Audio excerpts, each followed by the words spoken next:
Now, we move to our very next issue or matter, and it comes to a point where most entrepreneurs, when starting up, they face different challenges on retaining and acquiring investors.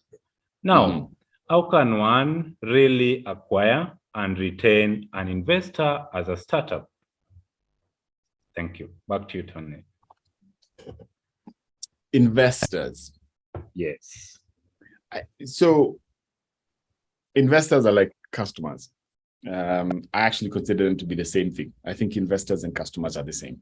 And the three things that they need, from my experience, there could be more, but the main three things they need is they need to see a good story, they need to see a good business case, and they need to see a competent leader.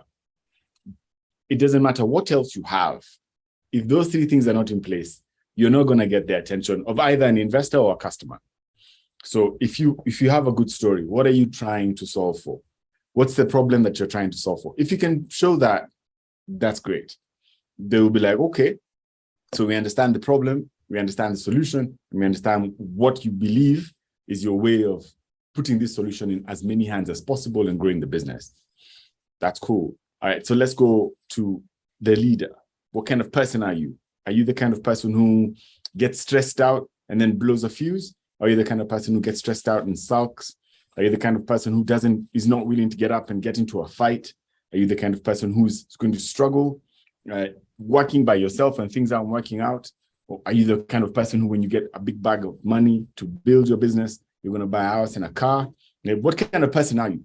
Once that character has been identified, then it becomes easy for them to be like, this is the story. This is the business in the story. This is the leader of the business in the story. And this then, it gives that investor confidence saying, I can trust this. This makes sense. Now, there's a lot of things in there that I've not mentioned.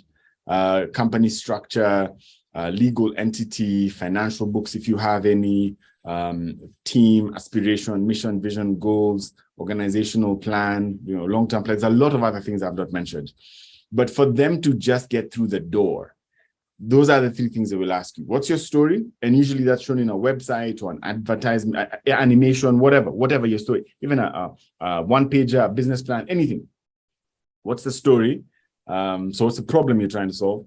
And how are you going to solve that problem? So that's the story. Then the business case, how are you going to make money solving that problem? And then finally, are you the right person to do it? And then once you show them those three things, and when you say you're the right person to do it, doesn't mean you have to have a business degree or plan or whatever. I have built companies many times without the skill set that is necessarily for a person that builds them. It just means I know how to bring a team together that can facilitate the work. So those are the things that matter. And I think with those ones, even if it's getting somebody who gives you 5,000 or 15,000 or 50,000 shillings or 5,000, 15,000, $50,000, it doesn't matter. The essence of it is the same. Wow. Thank you so much, Tonee. But at most times when I personally interact with some startups, you find that they really acquire investors, but when moving forward, they find challenges retaining them. Now, what do you think would be the missing point in such scenarios where a startup acquires a good number of investors, but is really not able to retain them? Thank you. The thing about investors is communication, which is really important. I think that's something that everybody should understand. Communication needs to be consistent, not intermittent. And also, it's really key, I think. It's really key for people to focus on the things that they know how to do. I think investors lose interest when they see a lack of, let's say, consistency. Focus is really important. Consistency is really important. And it's important for investors to see, hear, and know that you're working on what you're working on.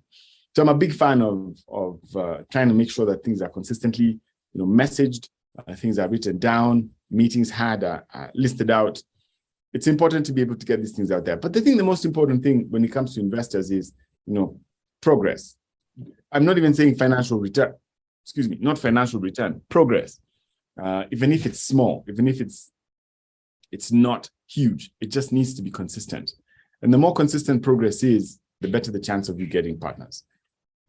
I don't think any investor is blinded by the fact that these things take time, but I think it's important to be consistent and show them that we are growing.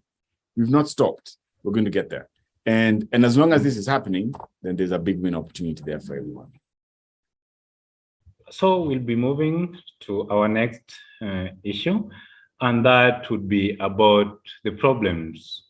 So what are some of the main problems experienced by startups in Africa, narrowing down to Kenya? I know this is a place where there's a lot of issues, people face different problems, and we really want to get more on that. Thank you, Tonee.